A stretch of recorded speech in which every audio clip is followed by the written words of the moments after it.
Hello students, myself Vishesh Chatwani. I am a chartered accountant and assistant professor in government college. इन दिनों में हम income tax की series complete कर रहे हैं और आज अपना जो टॉपिक रहेगा वो रहेगा tax rate and assessment of individuals. चलिए सर शुरू कर लेते हैं। तो पहले बेसिक प्रिंसिपल की बात करते हैं। ये जो मैं वीडियो शूट कर रहा हूँ ये है असेसमेंट ईयर 2021-2022 के लिए। दैट मीन्स इसका मतलब क्या होता है आप अच्छे समझ लीजिए। आपने प्रीवियस ईयर 2021 में बिजनेस किया, जॉब किया, किसी भी तरीके से पैसा कमाया, तो प्रीवियस ईयर 2021 में आपने जो भी कुछ कमाया उसका हिसाब आप असेसमेंट ईयर 21-22 में देंगे। हिसाब कैसे देंगे? अगर आप एक मेल हैं या फीमेल हैं जिसकी एज अभी 60 ईयर नहीं हुई है, that is the age below 60 years, ठीक है। इन दैट केस आपका जो पहला 2.5 लाख है उस पर आपको टैक्स नहीं देना। 2.5 लाख के बाद जो अगला 2.5 लाख होता है उस पर आपको 5% टैक्स देना। इस शुरुआती 5 लाख के बाद जो 5 लाख होता है उस पर आपको 20% टैक्स देना और उससे बाद अगर कोई इनकम है तो आपको 30% टैक्स देना। मैं एग्जाम्पल के माध्यम से बताता हूँ। सपोज करो किसी व्यक्ति की 7 लाख की सैलरी है, 7 लाख रुपए की उसकी इनकम है, तो अपन उसको 3 हिस्सों में बांटेंगे। इसमें से पहला 2.5 लाख है वो अलग हो जाएगा, दूसरा 2.5 लाख अलग हो जाएगा और ये 5 लाख अलग करने के बाद आपके पास 2 लाख बचेगा, ठीक है। तो इस तरह से 7 लाख हुआ। इस पहले वाले 2.5 लाख पे आपको बिल्कुल टैक्स नहीं देना, इस वाले पे आपको 5% टैक्स देना है और इस वाले पे आपको 20% टैक्स देना है। इसको अपन स्लैब बोलते हैं और ये जो सिस्टम होता है इसको अपन प्रोग्रेसिव टैक्स सिस्टम बोलते हैं। प्रोग्रेसिव टैक्स सिस्टम का मतलब होता है कि जो आप प्रोग्रेस करते हैं, जैसे जैसे आप पैसा कमाते हैं वैसे वैसे आप ज़्यादा दरों से टैक्स देते हैं। ये बहुत एक अच्छा या रेशनल टैक्स माना जाता है, क्योंकि ये डायरेक्ट टैक्स की मैं बात कर रहा हूँ, क्योंकि जैसे जैसे आपकी इनकम बढ़ेगी, आपकी पेइंग कैपेसिटी बढ़ेगी, वैसे वैसे ही आपको टैक्स देना है। जीएसटी, सपोज कीजिए मैं अगर जीएसटी की बात करूँ, अगर किसी गुड्स पे जीएसटी 5% है तो गरीब आदमी भी 5% देता है और अमीर आदमी भी 5% देता है। तो वो रिग्रेसिव टैक्स सिस्टम होता है। जो इनकम टैक्स होता है वो प्रोग्रेसिव होता है। जैसे जैसे आपकी इनकम ज़्यादा होती है तो आप ज़्यादा टैक्स लिया जाएगा आपसे और आप दे भी सकते हैं, ठीक है सर। तो इस केस में जो टैक्स बनेगा, जैसे इस बीच वाले 2.5 लाख पे आपका 12,500 टैक्स बनेगा, या ये जो लास्ट वाला 2 लाख है इस पर आपका 40,000 टैक्स बनेगा। तो कुल टैक्स आपका 52,500 रुपये बनेगा। कब? अगर किसी बंदे की इनकम 7 लाख रुपए है टोटल इनकम, ठीक है। और ये तुम्हें इससे पहले वाली वीडियोस में समझ आ गया है कि पहले हम डिफरेंट हेड की इनकम निकालते हैं। जैसे आपका पहला हेड, दूसरा हेड, ऐसे आप 5 हेड की इनकम निकालते हैं और ग्रॉस टोटल इनकम पे आते हैं और ग्रॉस टोटल इनकम में से डिडक्शन माइनस होती हैं। उसके बाद आप टोटल इनकम पे आते हैं और जब आप टोटल इनकम पे पहुंच जाते हैं उसके बाद आप टैक्स निकाला करते हैं। तो 7 लाख रुपए अगर आपकी टैक्स रही तो आपका 52,500 रुपये का टैक्स बनेगा।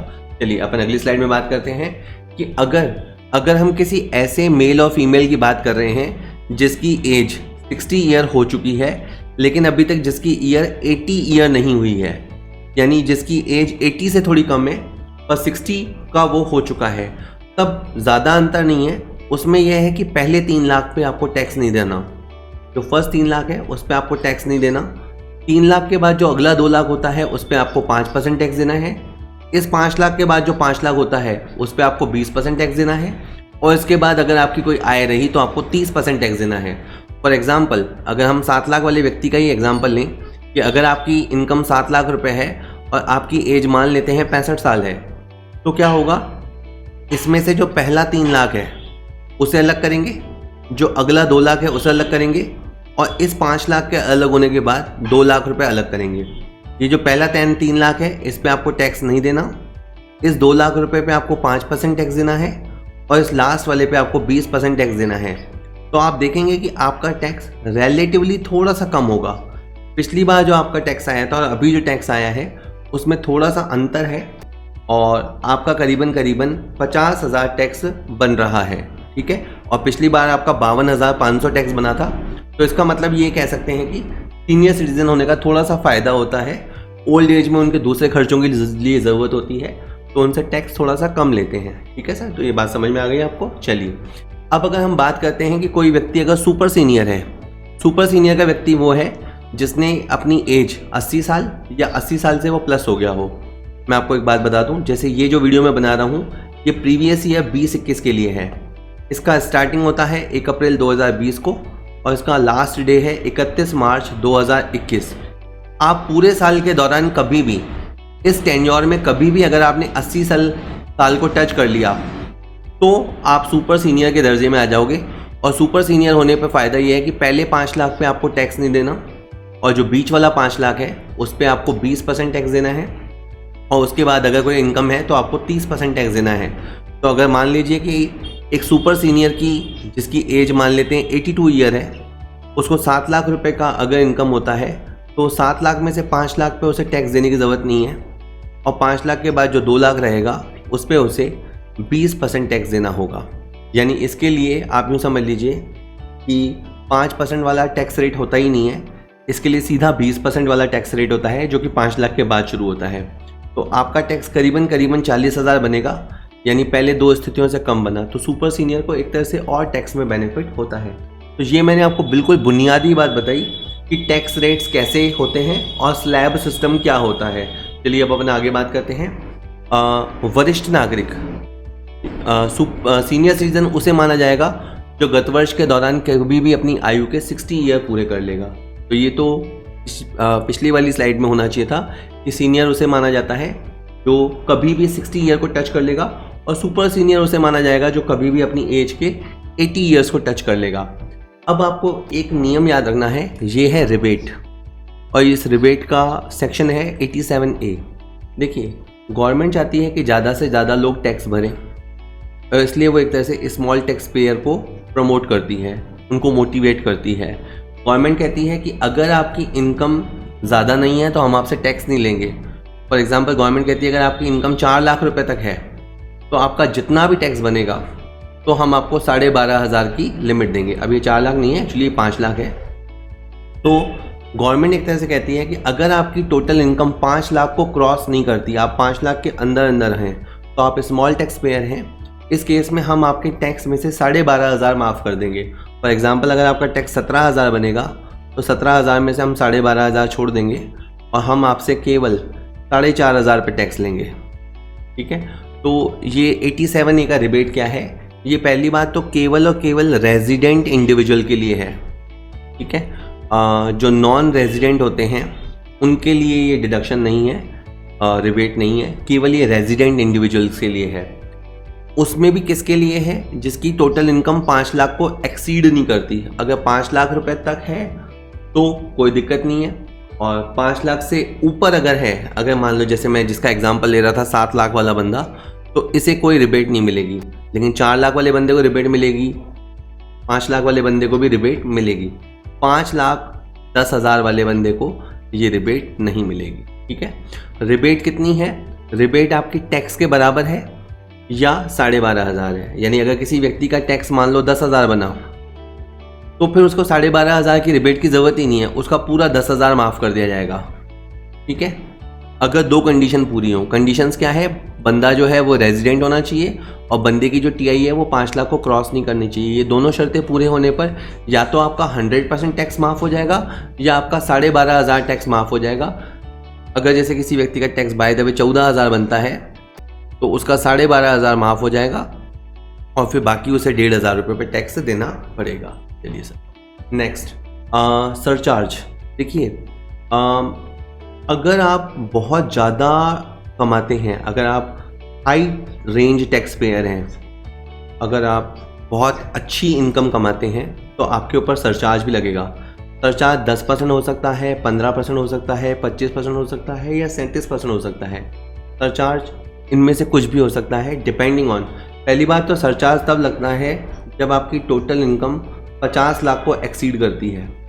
अगर आपकी इनकम 50 लाख को एक्सीड करती है तो आपके ऊपर 10% टैक्स लगेगा। और अगर आपकी इनकम 1 करोड़ को एक्सीड कर लेती है, यानी अगर 50 लाख से 1 करोड़ के बीच में है तो 10% है, और अगर 1 करोड़ से लेके 2 करोड़ के बीच में है तो 15% है, 2 करोड़ से लेके 5 करोड़ के बीच में है तो 25% सरचार्ज है, और 5 करोड़ से ऊपर है तो 37% सरचार्ज है। फॉर एग्जाम्पल अगर मैं आपको समझाऊं कि किसी व्यक्ति की इनकम 2.5 करोड़ है, ठीक है, अगर किसी व्यक्ति की 2.5 करोड़ की इनकम है तो उस पर जो टोटल टैक्स बनेगा जो पहले फर्स्ट 2-3 स्लाइड्स में आया, वो टैक्स तो बनेगा ही बनेगा। अब आपको सरचार्ज देना पड़ेगा। ऑब्वियस सी बात है, आप जानना चाहोगे कितना सरचार्ज देना पड़ेगा। तो 2.5 करोड़ क्या होता है, it is more than 2 crore but it is not more than 5 crore. तो जितना टैक्स बनेगा उसमें आपका 25% सरचार्ज जुड़ जाएगा। फॉर एग्जाम्पल इस व्यक्ति का टैक्स बना, मान लेते हैं 80 लाख, मान लेते हैं इस व्यक्ति का 80 लाख टैक्स बना, तो इसमें 25% और जोड़ दिया जाएगा, क्योंकि गवर्नमेंट कहती है कि जो व्यक्ति 80 लाख टैक्स दे सकता है वो ऊपर से 25% सरचार्ज भी दे सकता है। तो जितने भी आपके बड़े बड़े सेलिब्रिटीज़ होते हैं, जो स्पोर्ट्स प्लेयर्स होते हैं या हीरो हीरोइंस होते हैं या बड़े बड़े उनके इंडस्ट्रीज़ होती हैं, वो लोग बहुत अच्छा पैसा कमाते हैं और बहुत अच्छा ही टैक्स उनको भरना पड़ता है। 30% तो उनके ऊपर टैक्स ही लग जाता है ना, और उसके बाद उनको ये सरचार्ज अलग से देने होते हैं। ठीक है, अब एक बात और है कि आपका जो भी टैक्स है या जो भी सरचार्ज है या कभी कभी रिबेट होता है, इस सब के बाद लास्ट में आपको 4% ऐड करना है हेल्थ एंड एजुकेशन के नाम पे। इसे हम कहते हैं 4% हेल्थ एंड एजुकेशन सेस, स्वास्थ्य एवं शिक्षा उपकर। तो आपका पहले टैक्स कैलकुलेट होगा, अगर बड़े टैक्स पेयर रहे तो सरचार्ज रहेगा, छोटे टैक्स पेयर रहे तो रिबेट रहेगा, लेकिन इस सब के होने के बाद लास्ट में आपको 4% हेल्थ एंड एजुकेशन से इसका एडजस्टमेंट करना है। पहले ये 2% होता था, फिर 3% भी हुआ, अब ये 4% चल रहा है। मैं जिस ईयर के लिए आपकी बात कर रहा हूँ वो है असेसमेंट ईयर 21-22 और इसी ईयर को बोला जाता है प्रीवियस ईयर 2021। तो अगर आप बाद के ईयर्स में देख रहे हैं तो आप देख लेना कि आपके ऊपर कौन से रेट्स, क्योंकि इनकम टैक्स के रेट्स होते हैं वो चेंज होते रहते हैं। तो आप जब भी वीडियो देख रहे हो तो हो सकता है वीडियो पुराना हो चुका हो, तो ठीक है, उस अकॉर्डिंग आप टैक्स की रेट को मैनेज कर लीजिएगा। मोटे मोटे तौर पर रूल वही रहते हैं, थोड़ी बहुत रेट्स में चेंजेस या अमेंडमेंट्स होते रहते हैं। ठीक है, एक और बात आप याद रखिएगा कि जिस तरह से आप टोटल इनकम को राउंड ऑफ करते हैं उसी तरह आप टैक्स को भी राउंड ऑफ करते हैं। तो 10 रुपये का राउंड ऑफ होता है। जब आप टीआई निकालते हैं, आपकी टीआई मान लीजिए बनी 3,99,096 रुपये, तो ये जो 6 रुपये है इसे हम राउंड ऑफ कर देते हैं ना, तो ये 96 आपका 100 हो जाएगा, तो ये बन जाएगा आपका 3,99,100 रुपया। तो जिस तरह से हम टोटल इनकम को राउंड ऑफ करते हैं उसी तरह किसी का टैक्स बना मान लीजिए 20,204 रुपये, तो फिर आपको जो टैक्स देना पड़ेगा दैट विल बी 20,200 रुपया। आपको 4 रुपये को छोड़ देना है। आपको पता है कि 5 रुपये या 5 रुपये से ज़्यादा होता है तो हम उसे कंसिडर करते हैं, 5 से कम वाली अमाउंट को हम छोड़ देते हैं, पैसों को भी अपन छोड़ देते हैं और 10 रुपये का राउंड ऑफ करते हैं। ठीक है, एक और बात आप याद रखिएगा कि जो अभी तक मैंने रेट्स आपसे डिस्कस की है, जो शुरुआत में आपने देखा कि जहाँ 5% टैक्स लगता है और 20% टैक्स लगता है और 30% टैक्स लगता है, वो स्लैब वाइज टैक्स रेट्स हैं, वो रेगुलर टैक्स रेट्स हैं। कुछ इनकम्स ऐसी भी होती हैं जिन पे डायरेक्ट टैक्स रेट्स लगती हैं और उनकी अलग ही टैक्स रेट्स होती हैं। क्या है वो इनकम? देखिए, अगर आपने लॉन्ग टर्म कैपिटल गेन कमाया, अगर आपकी इनकम के अंदर LTCG शामिल है तो आपको 20% टैक्स देना पड़ेगा। तो अगर आपने किसी प्रॉपर्टी को बेचा, लॉन्ग टर्म कैपिटल गेन कमाया, तो आपको 20% टैक्स देना पड़ेगा। कैजुअल इनकम की दशा में आपको 30% टैक्स देना पड़ेगा। कैजुअल इनकम का सेक्शन है 115BB। तो अगर आपने लॉटरी से, क्रॉसवर्ड पजल से, हॉर्स रेस से कोई पैसा जीता है, यानी किस्मत के सहारे आपने कोई पैसा जीता है, तो उस पर आपको 30% टैक्स देना पड़ेगा। अगर आपको स्पेशल STCG हुआ है, short term capital gain special कब होता है? जब आपके पास मान लीजिए कोई इक्विटी शेयर्स है या कोई इक्विटी ओरिएंटेड म्यूचुअल फंड है या कोई बिजनेस ट्रस्ट है, उसके यूनिट्स हैं। अगर आपने इनको बेचा है शॉर्ट टर्म में स्टॉक एक्सचेंज के माध्यम से, मतलब ये आपके पास ये प्रोडक्ट हो और अगर आपने उनको शॉर्ट टर्म तक होल्ड किया हो और स्टॉक एक्सचेंज के माध्यम से आपने उनको बेचा हो और अगर शॉर्ट टर्म कैपिटल गेन कमाया हो, तो आपके ऊपर 15% टैक्स लगेगा। और मान लीजिए यही 3 प्रोडक्टों में नाम दोहराता हूँ, equity share, equity oriented mutual fund, business trust units, अगर आपने इनको लॉन्ग टर्म के लिए होल्ड किया हो और स्टॉक एक्सचेंज के माध्यम से बेचा हो और अगर आपने उसके ऊपर इंडेक्सेशन बेनिफिट नहीं लिया हो तो आपका स्पेशल LTCG होगा। और स्पेशल LTCG पे सेक्शन होगा 112A और उसमें पहला 1 लाख रुपए एग्जेम्प्ट होगा और बाकी पे आपका 10% टैक्स लगेगा। फॉर एग्जांपल ये जो मैंने बताया है, आपने सपोज करो 3 लाख कमाया तो 3 लाख में से 1 लाख रुपए पे तो आपको टैक्स देना नहीं पड़ेगा और बाकी जो 2 लाख रुपए कमाया उस पर आपको 10% की रेट से टैक्स देना। तो ये वाली बात है। तो स्पेशल STCG का रेट है 15%, स्पेशल LTCG का रेट है 10%, लेकिन उसमें इंडेक्सेशन बेनिफिट नहीं होता। और जो ऑर्डिनरी LTCG होता है उस पर तो आप जानते हो कि इंडेक्सेशन बेनिफिट होता है और उस पर जो टैक्स की रेट है वो 20% रेट है।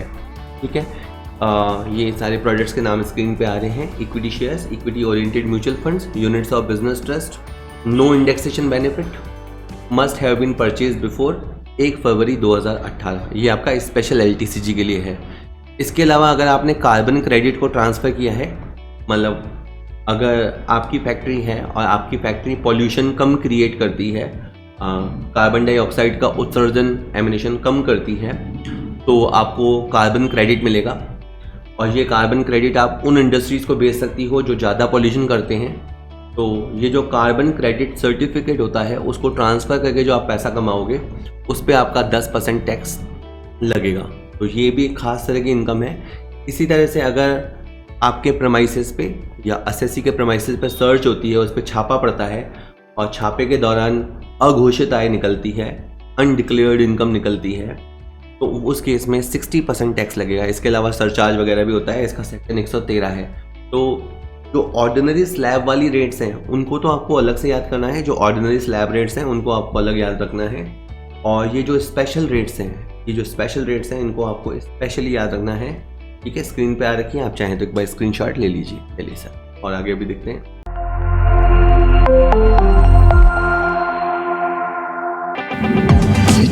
हेलो स्टूडेंट्स, मैं विशु छतवानी। मैंने जो कॉमर्स पॉइंट ऐप बनाया है उसमें आप उसे कैसे यूज़ करेंगे मैं उसका आपको एक डेमो दे रहा हूँ। सबसे पहले आप अपने प्ले स्टोर पे जाएंगे और आप वहाँ पे कॉमर्स पॉइंट सर्च करेंगे। ठीक है सर, तो जैसे ही आपने कॉमर्स पॉइंट सर्च किया तो आपके सामने देखिएगा ये इस तरह से कॉमर्स पॉइंट का लोगो आएगा। ठीक है, मैंने इसे पहले ही डाउनलोड कर रखा है तो इसलिए मेरे पास ओपन का ऑप्शन आ रहा है, आपके पास इंस्टॉल का ऑप्शन आएगा। ठीक है, तो ये ओपन कर लिया आपने इसको। ठीक है, जैसे ही आपसे वगैरह नाम वगैरह पूछेगा, मोबाइल नंबर पूछेगा, वो करके आप इसको एक बार डाउनलोड जब कर लेंगे तो इस तरह से आप अगली बार ओपन कर पाएंगे। वहाँ से आप देखिए जो आपको फ्री कंटेंट यूज़ करना है उसके लिए आप ऊपर ही ऊपर स्टडी मटेरियल देख रहे होंगे, तो वहाँ आप स्टडी मटेरियल पे जाइएगा। स्टडी मटेरियल पे जब मैं डॉक्यूमेंट्स फाइल अपलोड करूँगा तो वो आपको स्टडी मटेरियल में दिखाई देगी और जो मैंने वीडियोस अपलोड कर रखे हैं वो वीडियोस सेक्शन में दिखेंगे। तब आप फिर वीडियोस पे जाइएगा। वीडियोस पे जाके मैंने इसे सब्जेक्ट वाइज बांट रखा है, like audit, GST, income tax, financial management, statistic, corporate accounting, अलग अलग सब्जेक्ट्स हैं। तो आपका जो सब्जेक्ट हो आप उसमें जाइए। फॉर एग्जांपल मान लीजिए कि आपका मैनेजमेंट अकाउंटिंग सब्जेक्ट है। ठीक है, ये कहीं सेकेंड ईयर में होता है, कहीं थर्ड ईयर में होता है। आप वहाँ पर क्लिक करेंगे और क्लिक करने के बाद मैंने उसे चैप्टर वाइज बांट रखा है। तो फॉर एग्जांपल आपको कैश फ्लो चैप्टर पढ़ना है तो आप कैश फ्लो पे गए और वहाँ कैश फ्लो पे जाके आप जो चैप्टर पढ़ना चाहें उसे आप पढ़ सकते हैं और आराम से उसे आप क्लिक कीजिएगा, वो इजीली प्ले हो जाएगा। बेसिक बातों को समझ लेने के बाद अब अपन कुछ स्पेशल पॉइंट सॉल्व करेंगे। सबसे पहले आ रहा है एग्रीकल्चर इनकम। देखिए, एग्रीकल्चर इनकम के बारे में आप ये समझिए कि अगर एग्रीकल्चर इनकम आपको हो रही है इंडिया में, पहली बात तो आपको ये सुनाई देगा कि एग्रीकल्चर इनकम भारत में हो तो वो एग्जेम्प्ट होती है, ऐसा आपको सुनाई देगा। ठीक है, ये भी सुनाई देगा कि अगर एग्रीकल्चर इनकम अब्रॉड में होती है, विदेश में होती है, तो वो टैक्सेबल होगी और वो टैक्सेबल होगी अदर सोर्स। ये बातें प्राइमा फेसी सही हैं, लेकिन अगर एग्रीकल्चर इनकम का अमाउंट 5,000 से ज़्यादा है, अगर एग्रीकल्चर इनकम का अमाउंट 5,000 रुपये से ज़्यादा है तो फिर हम उसका स्पेशल टैक्स एडजस्टमेंट करेंगे। वो कैसे करेंगे ये भी थोड़ी देर में आएगा। पहले बात समझ लीजिए। जनरली कृषि आय एग्जेम्प्ट होती है, किंतु 2 शर्तें पूरी कर दी जाए तो आपको उसका एडजस्टमेंट करना पड़ेगा। कब करना पड़ेगा? टोटल इनकम के बाद करना पड़ेगा। 2 शर्तें कौन सी हैं? पहली बात तो ये है कि एग्रीकल्चर इनकम जिसकी बात चल रही है वो अमाउंट 5,000 से ज़्यादा हो और जिस पर्सन के लिए उसे जोड़ा जा रहा है, यानी जिस इंडिविजुअल या HUF के लिए उसे जोड़ा जा रहा है, उसकी लिमिट बेसिक इनकम से ज़्यादा हो। उसकी इनकम जो है, जो बेसिक लिमिट होती है 2.5 लाख की, 3 लाख की या 5 लाख की, उन लिमिट से ज़्यादा हो। तो अगर मैं कहूँ कि अगर एक 62 साल का व्यक्ति है, अगर वो 3 लाख रुपए से ज़्यादा कमाता है और उसकी एग्रीकल्चर इनकम भी 5,000 से ज़्यादा है, तो आपको एग्रीकल्चर इनकम का समायोजन करना पड़ेगा। कैसे करना पड़ेगा वो बात की बात है, ठीक है, वो भी मैं अभी आपको बता दूंगा, ठीक है। अब मैं आपको यहाँ समझाता हूँ। जैसे एक व्यक्ति ने, मान लीजिए अपन एक नॉर्मल इंसान लेते हैं जो कि मात्र 32 ईयर का है, 32 ईयर्स का है, उसकी टोटल इनकम है से 4 लाख रुपया और उसने एग्रीकल्चर से कमाया मान लीजिए 50,000 रुपया, ठीक है। तो 4 लाख रुपए उसकी टोटल इनकम है। उस टोटल इनकम के अंदर इस एग्रीकल्चर इनकम को जोड़ा जाएगा, ठीक है सर। जोड़ने के बाद ये 4.5 लाख आ गया। इस 4.5 लाख को कहा जाएगा एग्रीगेट इनकम। अगली वीडियो में तो मैं इसका प्रैक्टिकल क्वेश्चन आपको करके ही बताऊंगा, पर एक बार के लिए अभी टोटल इनकम में एग्रीकल्चर इनकम को जोड़ने के बाद जो इनकम आएगी उसको बोलेंगे एग्रीगेट इनकम। इस 4.5 लाख रुपए पे टैक्स कैलकुलेशन होगा, ठीक है। इस 4.5 लाख पे जो भी टैक्स बन सकता होगा वो आपका बन जाएगा, ठीक है। मान लीजिए कि इसमें से जो 2.5 लाख है वो तो आपका फ्री हो जाएगा और पीछे जो 2 लाख रुपए बनेगा उस पर आपका टैक्स करीबन 10,000 रुपये बनेगा, ठीक है। अब ये हो जाने के बाद आपको इसमें से वापस माइनस करना पड़ेगा टैक्स ऑन एग्रीकल्चर इनकम। मतलब क्या सर? एक बार तो आपको एग्रीकल्चर इनकम को जोड़ना है, जोड़ते हुए टैक्स बनाना है, बना लिया। उसके बाद नीचे आके आपको tax on agriculture income less करना है। कैसे लेस करना है कि जैसे बेसिक लिमिट होती है 2.5 लाख और एग्रीकल्चर इनकम है 50,000, तो आपको 3 लाख रुपए पे जो टैक्स बन सकता है, जो भी 3 लाख पे टैक्स बन सकता है उतना आपको इसमें से कम कर देना है। मान लीजिए कि इतना टैक्स बनता है वो आपको कम कर देना है और बाकी जो है उसी पे टैक्स लगेगा अगर लगना होगा तो, क्योंकि हम रिबेट का पॉइंट भी जानते हैं।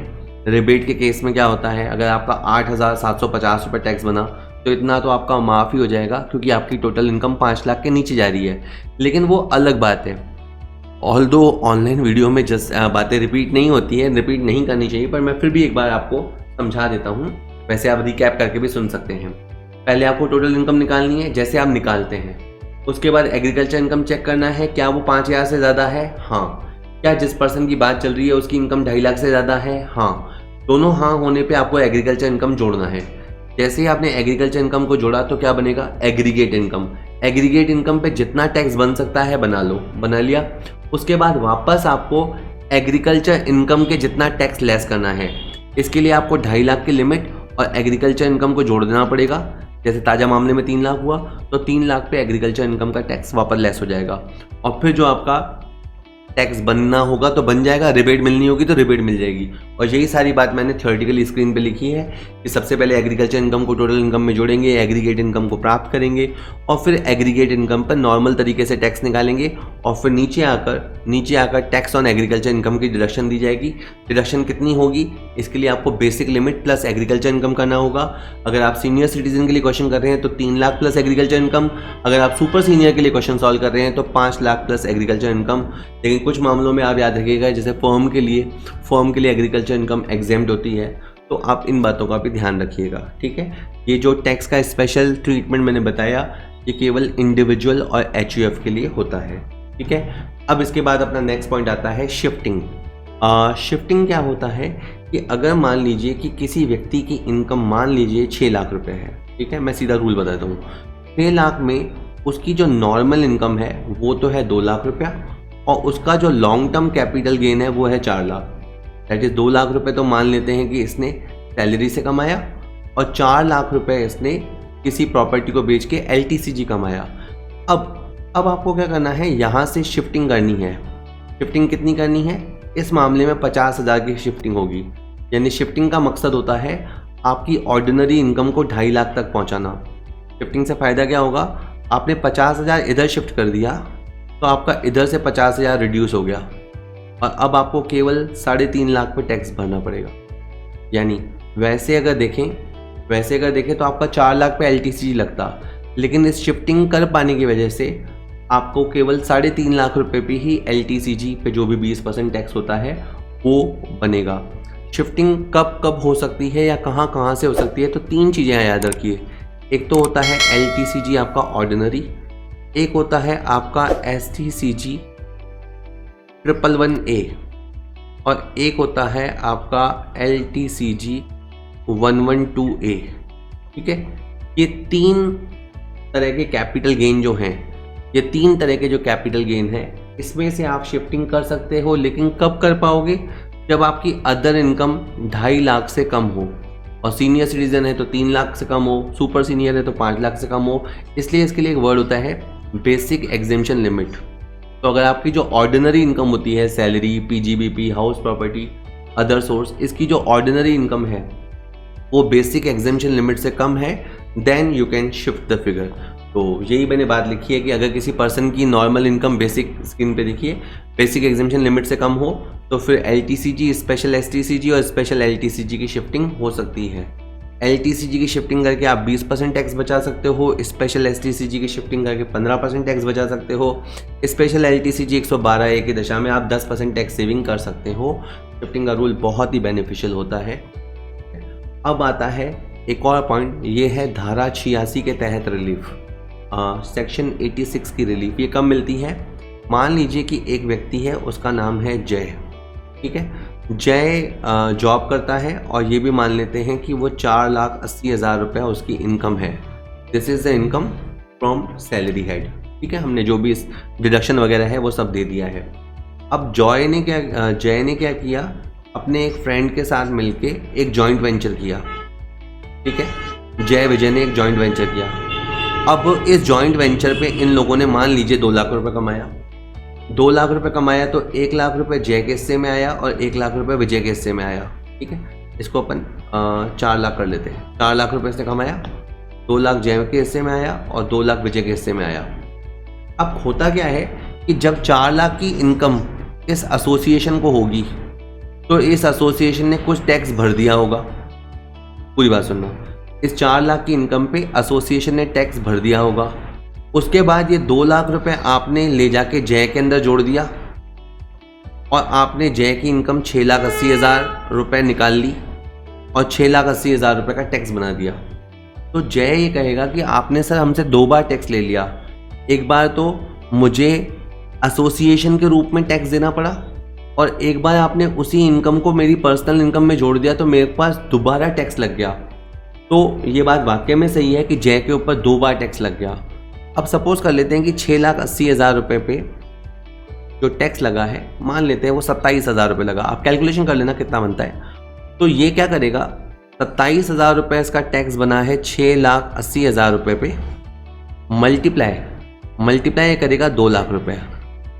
ठीक है, मतलब लॉजिक ये हुआ कि 27,000 रुपया टैक्स बनता है 680 की इनकम पे, तो 2 लाख रुपए की इनकम पे कितना। अब यहाँ 2 लाख क्या है, 2 लाख इसे जो AOP से शेयरिंग मिला वो है। ठीक है, तो आप इसको कैलकुलेट कर लेना। इस कैलकुलेशन से मान लीजिए आपका आ गया, मान लीजिए 3,500 आ गया, जो भी आ गया उतने रुपए आपके लेस हो जाएंगे। ठीक है, तो सिंपल बात है कि उतना आपका फिगर लेस हो जाएगा। तो ये प्योर कंडीशनल है। ये आपको कब लगाना है, तो देखिए, यदि किसी इंडिविजुअल की इनकम में इनकम फ्रॉम एसोसिएशन और पर्सन शामिल है और एसोसिएशन ने उस इनकम पे नॉर्मल रेट से टैक्स चुका दिया हो तो डबल टैक्सेशन होने की वजह से सेक्शन 86 की रिलीफ मिलेगी। तो ये प्योर कंडीशनल है। पहला कंडीशन क्या है कि एक इंडिविजुअल है जिसके पास पर्सनल इनकम भी हो और वो एक एसोसिएशन का मेंबर भी हो। दूसरी कंडीशन है कि उस एसोसिएशन ने पैसा कमाया हो। तीसरी बात यह है कि उस एसोसिएशन ने नॉर्मल टैक्स भरा हो। अगर इतना सब है तो फिर आपको रिलीफ मिलेगी। अब 2 स्थितियां और हो सकती हैं। ठीक है, पहले तो मैं बता दूं कि रिलीफ कितनी मिलेगी आपका, मैं वापस बताता हूँ। आपका जितना टैक्स बन रहा है उस इनकम को शामिल करने के बाद जो आपका टैक्स बन रहा है और जो आपकी टोटल इनकम हो रही है उस सब को लिख दो और जितना आपको AOP से शेयर मिल लीजिएगा। तो एक तरह से आपको, अगर आप इसका लॉजिक समझोगे तो ये होता है कि एवरेज रेट, जो आपकी एवरेज रेट ऑफ टैक्स है उससे आपको रिलैक्सेशन मिल जाता है। एवरेज रेट ऑफ टैक्स से आपको रिलीफ मिल जाता है। तो ये आ रहा है नीचे लिखा हुआ। और अगर कभी कभी ऐसी भी सिचुएशन होती है कि वो जो एसोसिएशन है उसे MMR मैक्सिमम मार्जिनल रेट से टैक्स भरना पड़ता है। अगर किसी एसोसिएशन ने मैक्सिमम रेट से टैक्स भर दिया है तो फिर उसको इंडिविजुअल की इनकम में जोड़ा ही नहीं जाता, और अगर इंडिविजुअल की इनकम में जोड़ा ही नहीं जाता तो फिर आपको रिलीफ भी नहीं मिलेगी। तो ये प्योर कंडीशनल है। अब के बाद मैंने केस चेंज कर दिया। अगर एसोसिएशन मैक्सिमम रेट से टैक्स दे चुकी है, ऑलरेडी वो टैक्स दे चुकी है, तो फिर आपको वो जो 2 लाख रुपए बना है जय के हिस्से में, वो जय के हिस्से में आपको जोड़ना ही नहीं है, ठीक है। और जब आपके टैक्स में जोड़ा ही नहीं है तो फिर आपको किसी रिलीफ की आवश्यकता भी नहीं होगी।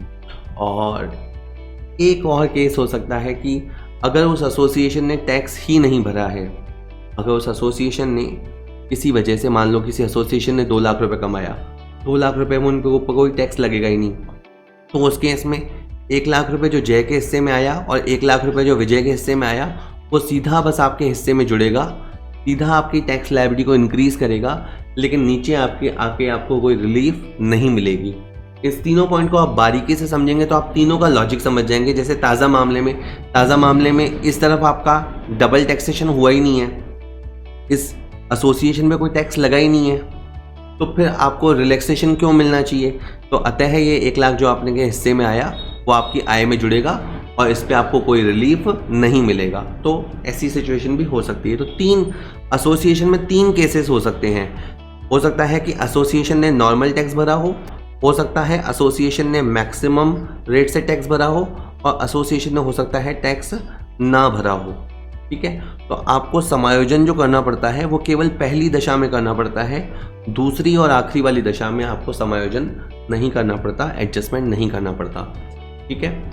और एक और बात देख लीजिएगा, आप क्वेश्चन में जब करें क्वेश्चन तो आप देख लीजिएगा कि आपसे ग्रॉस टैक्स पेबल पूछा है या नेट टैक्स पेबल पूछा है। तो सपोज कीजिए कि आपने पूरा क्वेश्चन सॉल्व किया और आपने टैक्स बनाया, मान लीजिए 17,000 रुपये, लेकिन 17,000 में से 3,000 रुपये TDS आपका कट चुका है, तो 3,000 तो टैक्स आप कटवा ही चुके हो, तो ऑब्वियस ही बात है कि आप 14,000 रुपये ही टैक्स जमा कराओगे। तो अगर क्वेश्चन ने नेट टैक्स पेबल पूछा हो, तो आपको TDS का एडजस्टमेंट करने के बाद अपना फिगर देना है। और अब इस टॉपिक की लास्ट बात आ रही है, असेसमेंट ईयर 21-22 जिसके लिए मैं वीडियो बना रहा हूँ, इस ईयर से न्यू टैक्स रेट ऑप्शन भी आ गए हैं। मतलब जो हमने पढ़ा वो सिस्टम तो है ही है, वो तो आपका एग्जिस्टिंग ओल्ड स्ट्रक्चर सिस्टम है, वो तो है ही है। असेसीज की आसानी के लिए गवर्नमेंट ने कहा है कि आप चाहें तो इस सिस्टम को फॉलो कर सकते हैं। बहुत ही आसान सिस्टम है याद करने में। 2.5 लाख के गैप से बढ़ते जाओ।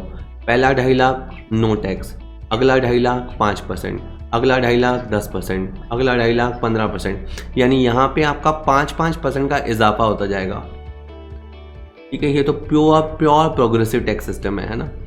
अगले 2.5 लाख पे 20%, अगले 2.5 लाख पे 25%, और मैक्सिमम रेट अभी भी कितनी है, 30% ही है। कि सर हमें ओल्ड सिस्टम से टैक्स कम बनेगा या न्यू सिस्टम से, तो देखा जाए तो एग्ज़ाम हॉल में वैसे आपको दोनों ही सिस्टम से टैक्स कैलकुलेट करना पड़ेगा, पुराने स्ट्रक्चर से भी करना पड़ेगा, न्यू से भी करना पड़ेगा, और फिर असेसी का जिसमें टैक्स कम आता है वो रेट वो ऑप्ट कर सकता है, वो सिस्टम वो ऑप्ट कर सकता है। लेकिन इस सिस्टम में 3-4 बातों का आपको ख्याल करना है। पहली बात है कि ये वाला जो न्यू सिस्टम है, चाहे इसमें नॉर्मल एज का पर्सन हो, चाहे सीनियर सिटीज़न हो, चाहे सुपर सीनियर सिटीज़न हो, सबके लिए यही स्लैब है। वहाँ पे 2.5 लाख, 3 लाख और 5 लाख है, यहाँ सबके लिए 2.5 लाख रुपए से लिमिट शुरू होगी। पहली बात तो ये है, ठीक है। दूसरा ये है कि ये ऑप्शंस केवल इंडिविजुअल और HUF के लिए है। इसके अलावा जो फर्म हैं, कंपनीज़ हैं, उनके लिए तो वैसे भी टैक्स की रेट्स भी अलग होती हैं जनरली। तो फर्म, कंपनी, AOPs वगैरह, उनके लिए वही स्ट्रक्चर चलता आएगा जो चलता आ रहा है, ठीक है। इसके अलावा इस इनकम के बावजूद भी LTCG पे 20%, कैजुअल इनकम पे 30%, यानी जो स्पेशल टैक्स रेट मैंने बताई थी, एक स्लाइड में आया था 20%, 15%, 30%, कुछ मामलों में 10%, तो वो स्पेशल टैक्स रेट स्पेशल ही रहेंगे। तो यानी ये केवल नॉर्मल इनकम के लिए ही स्लैब रेट्स चेंज हैं, ठीक है। और सबसे खतरनाक इसका बात ये है जो इसको लेस अट्रैक्टिव बनाता है या इसको इसका आकर्षण को कम करता है वो ये है कि इस वाले टॉपिक में आपको कोई स्टैंडर्ड डिडक्शन नहीं मिलेगी। जैसे सैलरी के अंदर 50,000 का स्टैंडर्ड डिडक्शन होता है तो वो स्टैंडर्ड डिडक्शन आपको नहीं मिलेगा, या ऑर्डिनरी आपको 80C से लेके 80U तक के डिडक्शन मिलते हैं, लेकिन इस सिस्टम को अडॉप्ट करने पे आपको कोई डिडक्शन नहीं मिलेगा। ठीक है, तो बहुत लोग ये कहते हैं कि नए सिस्टम में तो फिर टैक्स रेट ज़्यादा ही आएगा, लेकिन नहीं, आप देखेंगे नए रेट में जो टैक्स के रेट्स हैं वो थोड़े लोअर रेट हैं। तो हो सकता है, मतलब ये इंडिविजुअल टू इंडिविजुअल और इसके जो सेविंग पैटर्न है या जो उसका इन्वेस्टमेंट पैटर्न है उस पर डिपेंड करता है। हालांकि गवर्नमेंट जब इस सिस्टम को लाई थी तो उनका मकसद ये था कि लोग डिडक्शंस के चक्कर में ना पड़ें। हालांकि डिडक्शन बहुत अच्छी चीज़ होती हैं, पर डिडक्शंस की जगह लोग स्पेंडिंग करें, लोग अपने कमाने के बाद पैसे को खर्च करें ताकि सिस्टम के अंदर पैसा आए। तो ऑब्वियस ही बात है, कोई टैक्स सिस्टम या कोई पॉलिसी आती है तो कुछ सोच समझ के ही आती है। बहरहाल अपने लिए तो ये है कि हमें पुराने रेट से भी टैक्स निकालना है, नए रेट से भी टैक्स निकालना है। अपना काम थोड़ा बढ़ गया है और दोनों में से जिस सिस्टम में टैक्स कम बनेगा हम एसएससी को वो सलाह देंगे, उससे वो टैक्स रेट लेनी पड़ेगी। वो वीडियो आपके लिए यूज़फुल रहा होगा। अगर वीडियो यूज़फुल लगता है तो वीडियो को लाइक कर सकते हैं, वीडियो को अपने दोस्तों के साथ शेयर कीजिए, ठीक है सर। और इस चैनल को सब्सक्राइब कर लीजिए, इस चैनल पे बहुत सारे वीडियोस रहेंगे तो आपको उसके बारे में इंफॉर्मेशन मिलती रहेगी। Thank you very much.